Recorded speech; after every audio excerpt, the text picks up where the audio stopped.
What's up guys, welcome back to another Should You Buy on the channel. Today we're taking a look at the 2019 LEGO Star Wars Ultimate Collector Series Star Destroyer. The set was released in 2019 and to be honest, let's get this out of the way, it was one of my most anticipated sets of all time, so I'm going to be speaking overall very highly of the set. Now this Star Destroyer was provided to me for free by LEGO, so huge thank you to LEGO. I will however remain as unbiased as I possibly can with this set. I know there are lots of controversial things which I'll definitely be pointing out. I'm not going to be blind to any of the errors or maybe shortcomings of the set. But first off, let's actually talk about the box art. So on the front here, we'll see the box is very similar to the UCS Falcon and the UCS Y-Wing and even the TANF 4. It has that really cool, iconic Ultimate Collector Series logo that LEGO has been doing, which I'm absolutely in love with. Of course, you have the Ultimate Collector Series logo on the top right. In the middle here, you have a beautiful render of the Star Destroyer in space. You can also see the TANF 4 on the bottom right below the Star Destroyer, as well as a really cool planet with some nice sun glare. And now on the bottom left-hand corner, you have all the information about the set, ages 16 and up, the set number 75252,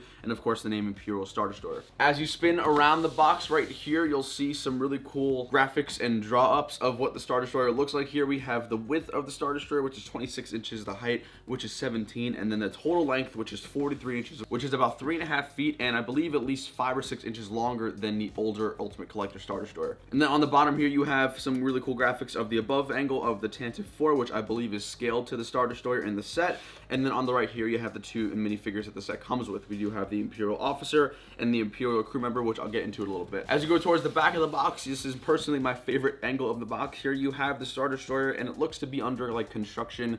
Maybe this could perhaps be Corellia or something really cool. You have the Star Destroyer as it stands in LEGO in real life, which is nice. And then on the bottom here, you just have some more graphics about the Star Destroyer in terms of looks. You do have an above angle of the Star Destroyer view. You have an angle of all the side turrets as well as the bridge, and then the TANF 4 when it is actually docking underneath the Imperial hangar bay. And then the final side of the Star Destroyer does have just a really beautiful image of the Star Destroyer sort of coming across the screen, almost as if you were rewatching episode 4 A New Hope. So that's also really cool. Now if you do purchase this from LEGO, from Shop at Home or from a LEGO store, you will get this in like one of those brown boxes. It's not just going to come like this. So now that that's out of the way, let's take a look at the actual set.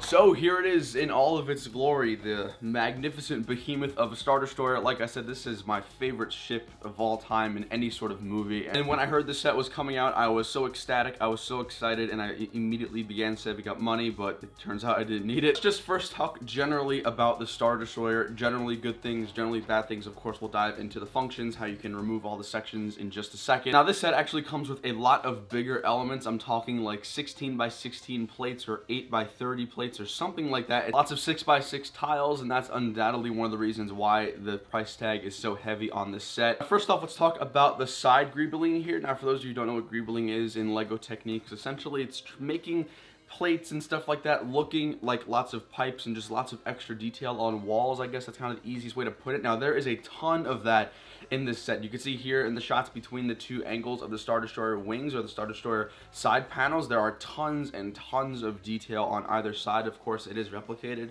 on the other side as well, but it's the exact same thing. So there's lots of little tiny small LEGO pieces and elements to create that really iconic Star Destroyer side panels, which do look really nice. It is very time consuming. In fact, I probably spent a long time just doing the greebeling on that stuff. And there's also greebeling up here too. Now if you look in between these little angles right here, you'll see there are a whole bunch of parts on their sides. There's stud nut on top, we have wedges, we have 1x4 modified plates, we have lots of like mechanic pieces, a whole bunch of other things that do make it look amazing. And that is one of the greatest things about the set, is that the greebeling was done perfectly. I think that LEGO did a great job capturing the look of the Star Destroyer, so that is just something I'd like to point out. The greebeling in the set is fantastic. And first off, let's actually talk about how you can transport the Star Destroyer. It's a little difficult. There are two ways you could do it. Number one is by holding both the front and the back on the bottom side of the Star Destroyer. You can lift it up. It's pretty easy, but it is a heavy set, so please do be careful whenever you're transporting it. Now the other way to do it is a little bit more complicated, but it is a little bit more safe in my opinion. What you have to do is essentially remove these top 2 panels, or top 4 panels actually. The 2 smaller ones are connected by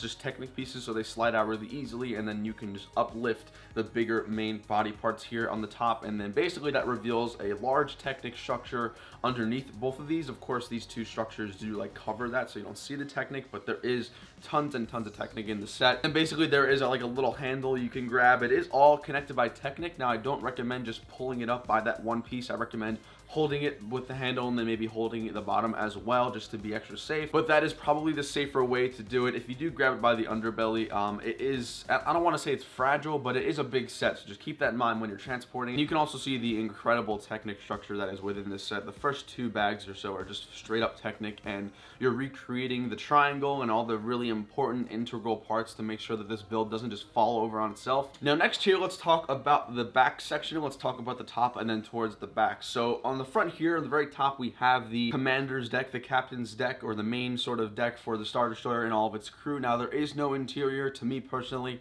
I don't care. This is a Star Destroyer. This is something I'll be viewing from the exterior almost exclusively. So I really wasn't even too bummed that there isn't an interior at all. Now, when you go towards the top here, you see a couple of iconic things. Most importantly, you'll have those 2 sort of mini ball radar satellite dishes, which is one of the most iconic things from the Star Destroyer. You also see in the middle, you do have the ISD-1, or the Star Destroyer version 1 satellite dish, which does go on top. So it's also very cool as well. And then as you move towards the back, behind that section, you'll see again more Griebeling. That's kind of like the main thing of this set. Is there's tons and tons of side details. So that is the neck piece that kind of supports that top structure. And as you go towards the back here, you can see the engines. Now there are 3 main engines and then 4, I guess, sub engines. The 3 main ones are utilizing the cockpit piece for the Millennium Falcon from the UCS set, or maybe even from the Tantive set that we got, just in light bluish gray. Now inside there also is transparent blue elements from Lego to make it look like it's like, you know, the engines are actually burning fuel and stuff like that, which is nice. On a quick side note, I am trying to work with Rob from Brick Stuff to try and get a custom light up kit in here, so hopefully if and when that comes, you guys will be the first to know, so make sure you subscribe for that. And then there are 4 minor engines which just do connect via Technic onto the back sections. Now it also is worth mentioning that there are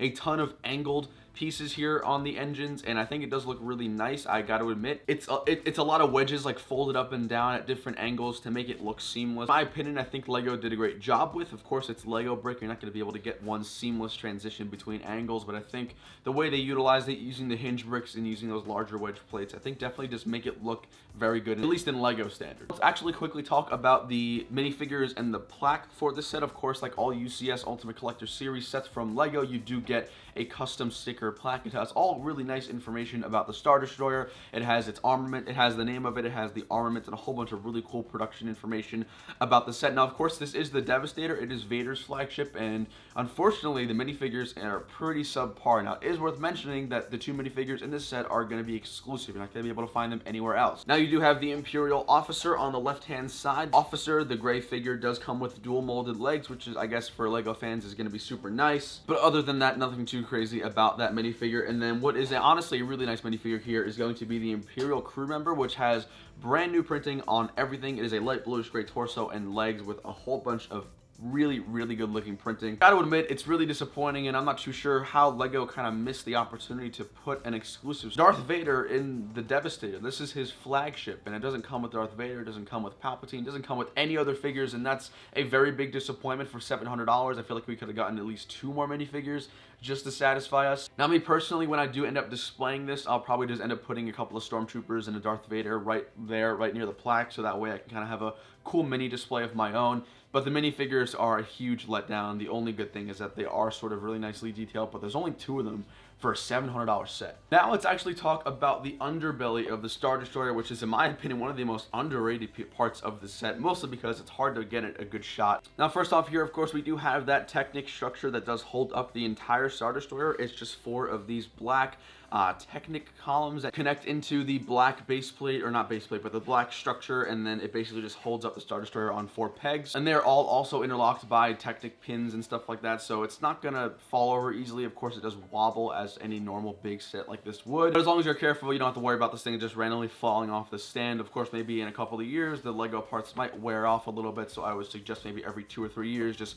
maybe getting new pins or something like that, but other than that, you won't have a problem. Of course, we have that iconic underbelly, like, radar dish station here. It does utilize a whole bunch of circular and angled parts, which does look nice. Of course, it is connected by Technic bricks, so again, don't worry about it falling over. And then as you move towards the front, which is the coolest part, or one of the coolest parts of the set here, is we have that hangar bay. Now, you actually can see a very micro scale TIE fighter. Now, I'm not sure if that is to scale with this entire set. I would hope it is, but I don't think it is, unfortunately, just because Lego is just a brick and you can't like downscale it too much. So there is a TIE fighter there. And then as you move towards like the front ends and the bottom underbelly, there are just some more wedge plates, some more detail stuff like that to take a look at. But overall, the underbelly is pretty nice. It utilizes a ton of bigger plates, which are very, very rare and hard to find and very expensive, but there are a lot of them in this set. Now let's take a step back towards the front top of the section here. On either side, you have a line of gunnery turrets. Now there are a ton of armaments on the Star Destroyer. I'm not exactly sure which specific weapons are these right here. I'm assuming one of them is going to be, 3 right here are going to be the turbo lasers, and then the top one here is either going to be like the longer ranged heavy turbo laser or maybe even the ion cannon. I'm not entirely sure about that, but all of them do swivel. It's really, really cool. You can angle the turrets up and down, so of course if you want to have this thing battling like a Mon Cala or any other ship in your mind, you can completely rotate and change the turrets and pose them however you want.